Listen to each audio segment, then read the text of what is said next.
The wind howled outside as Emily wiped down the counter of Rosie's diner. It was a slow night, the kind where time dragged and tips were scarce. She sighed, glancing at the clock. Only an hour left before closing.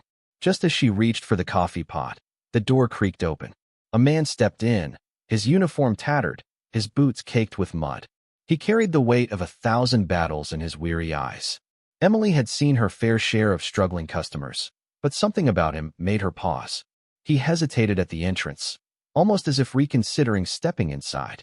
Then, with a deep breath, he shuffled to a corner booth and sank into the seat. She walked over, menu in hand. "Good evening, sir. What can I get for you?" He glanced up, his weathered face softening at her warm tone. "Just a cup of coffee, please." His voice was rough, as if he had not spoken much in days. Emily noticed how he gripped the edge of the table, his fingers trembling slightly. A single coffee, that would not fill him up. She offered a smile. "How about a meal? It is on the house."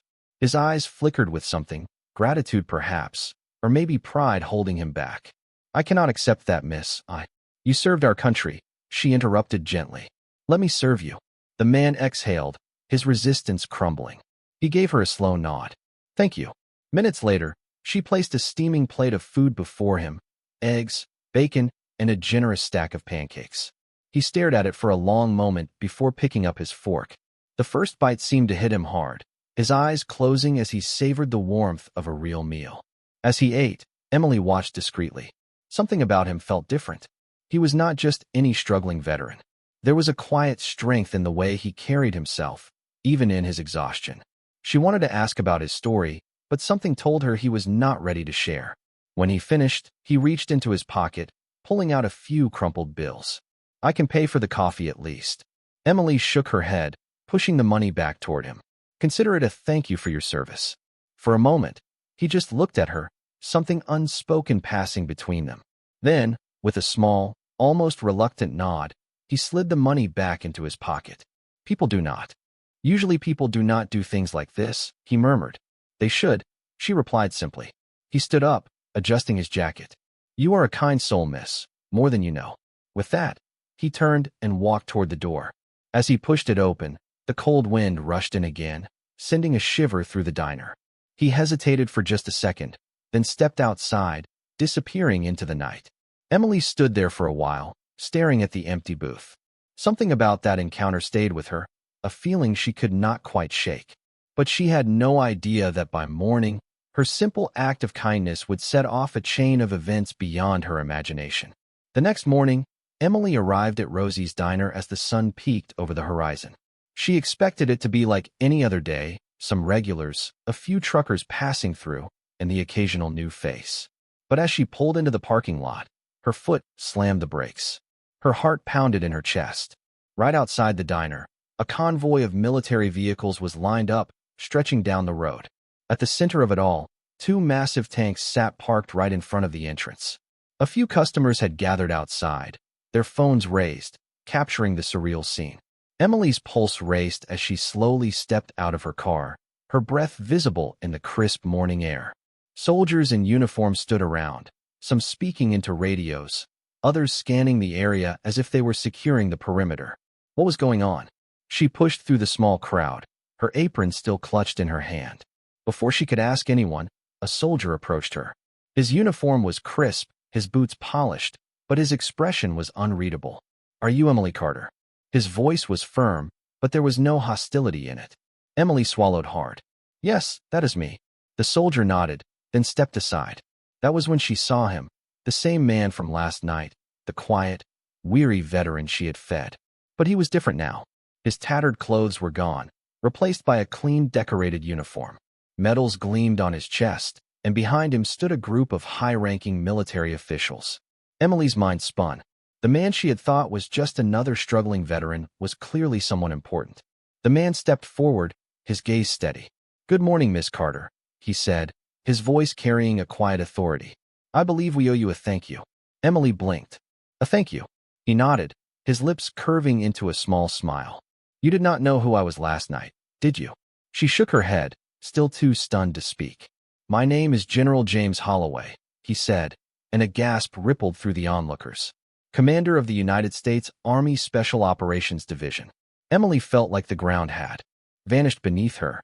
A general, the man she had fed, the man who had looked like he had nothing left, was one of the highest-ranking officials in the military. General Holloway continued, his tone softer now. I have been away on an unclassified mission, a long one. I came back home to a country I barely recognized. No one seemed to care. No one even looked at me. He paused, his eyes locking onto hers. But you did. Emily's throat tightened. You saw a man who needed kindness, he continued. Not because of a uniform, not because of rank, but because it was the right thing to do. The weight of his words settled over her, but she was still struggling to make sense of everything. I did not do it expecting anything in return, she admitted. And that is exactly why you deserve this. He turned slightly, nodding toward one of the soldiers. Within seconds, a briefcase was brought forward and opened, revealing stacks of crisp bills inside. Emily gasped. $50,000, General Holloway said. A personal gift from me. And that is not all. Her hand shook as she stared at the money, but before she could respond, the general gestured to the crowd. Today we are here not just to thank you, he announced. We are here to honor you. The soldiers around them snapped to attention, their boots hitting the pavement in unison. A military band began playing in the distance. The entire scene felt surreal. Emily's hands covered her mouth as tears pricked her eyes. This was not just gratitude. This was a moment she would never forget. And it was only the beginning. Emily stood frozen, her breath shallow as she tried to process what was happening. The crowd had grown, people whispering, snapping photos, and watching in awe as the military presence turned her small diner into the center of attention. The $50,000 in the briefcase felt surreal, but it was not the money that overwhelmed her. It was the sheer magnitude of the moment. General Holloway took another step closer, his gaze warm but unwavering.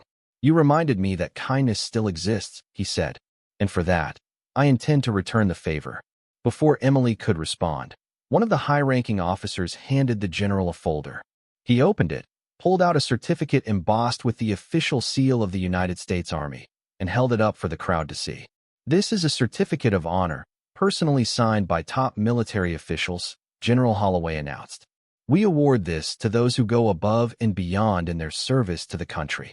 And while you may not wear a uniform, Emily Carter, last night you proved that you serve in your own way. Emily's lips parted in shock as the crowd erupted into applause. A lump formed in her throat as the general extended the certificate toward her. With trembling hands, she accepted it, feeling the weight of the recognition settle in her chest. She had never done anything expecting attention, let alone an honor like this. I do not know what to say, she whispered. General Holloway gave a knowing smile. You do not have to say anything. Your actions spoke loud enough. Just then, another soldier stepped forward, handing the general an envelope. Holloway turned back to Emily. One more thing. He handed it to her, and as she carefully opened it, she gasped. Inside was an official military grant worth $100,000. This is for you in this diner, General Holloway said, so you can keep helping people just like you helped me. Emily's knees nearly buckled. This is too much, she said, shaking her head in disbelief. No, Holloway said firmly. This is just the beginning. The general turned to the crowd. We do not forget those who serve in the shadows, who give without asking. Emily Carter is proof that one act of kindness can change everything. The military band played again as more soldiers lined up, some saluting her, others shaking her hand.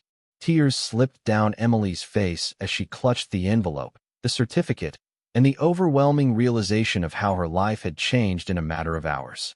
Reporters had started to arrive, cameras flashing as they captured the moment. One news anchor approached Emily, microphone in hand. Emily, how does it feel knowing your simple act of kindness led to all of this? She wiped her eyes and took a shaky breath. I never expected anything in return, she admitted. I just saw someone who needed kindness, that is all. And I hope this reminds people that sometimes the smallest gestures make the biggest difference. The general nodded approvingly. That is exactly why you deserve this. Just then, another military officer approached Holloway, whispering something in his ear. He nodded, then turned back to Emily. There is one last thing, he said. Something I need to show you. Emily's pulse quickened. What is it? Come with me, he said, his expression unreadable. The crowd parted as he led her toward one of the military trucks. The soldiers standing guard saluted before pulling open the heavy door. Emily's breath hitched as she saw what was inside. In that moment, she realized this was even bigger than she had imagined. Emily's heart pounded as she stepped forward, the weight of the moment pressing down on her. The entire crowd seemed to hold its breath as General Holloway gestured for the soldiers to move aside. Then, with a firm nod, one of them pulled open the back doors of the military transport truck. Inside, neatly arranged in rows, were boxes upon boxes of supplies, long-lasting food, bottled water, blankets, and clothing. Each crate was labeled with military insignias. Emily's eyes darted across them, puzzlement flickering across her face. What is all this?" she asked, barely able to find her voice. General Holloway stepped beside her, his gaze steady. "This," he said, "is for your diner, for your town, for anyone who walks through your doors needing help." Emily's breath hitched. "We have seen too many people suffer," Holloway continued. "Veterans, families, the elderly, too many left behind. You did not just give a meal to a homeless man that night. You gave inspiration. And we are here to make sure that hope keeps spreading." Tears welled up in Emily's eyes as she stared at the supplies. This was not just a gift. This was a lifesaver. Her little diner, a small-town restaurant barely scraping by, was now going to be a place of shelter for those in need. The crowd erupted in cheers.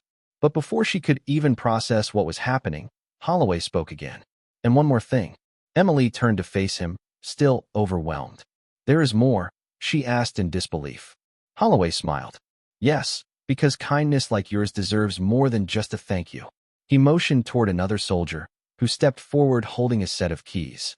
Emily's brows furrowed as the soldier extended them toward her. "What are these for?" she asked hesitantly. The general nodded toward the street. "Why do you not take a look?" Emily turned, and her breath caught in her throat. A brand-new food truck, shining under the morning sun, was parked just down the street. Its side was painted with the words "Emily's Hope, serving those who support us," in bold letters, with an emblem of the American flag beside it. She staggered back, barely able to stand. No, this cannot be real," she whispered. "It is very real," Holloway said warmly. "We want you to have the ability to reach even more people. This food truck will allow you to deliver meals not just here, but anywhere they are needed. Veteran shelters, disaster relief sites, needy communities."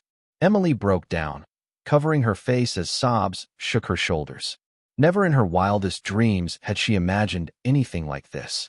Holloway gently placed a hand on her shoulder. "You showed the world what one act of kindness can do, Emily. Now let the world see how far that kindness can go." The crowd surged forward, chanting her name. Reporters rushed to record every moment, broadcasting it across the nation. Emily Carter, the small-town waitress, had become a symbol of kindness. She wiped her tears and took a shaky breath, gripping the keys in her hand. "I do not know how to thank you," she said. Holloway shook his head. "You already have. Now go make a difference." As the sun rose higher in the sky, Emily knew her life had changed forever. But more than that, she knew she was ready to change the lives of others. Because kindness was not just a moment. It was a mission.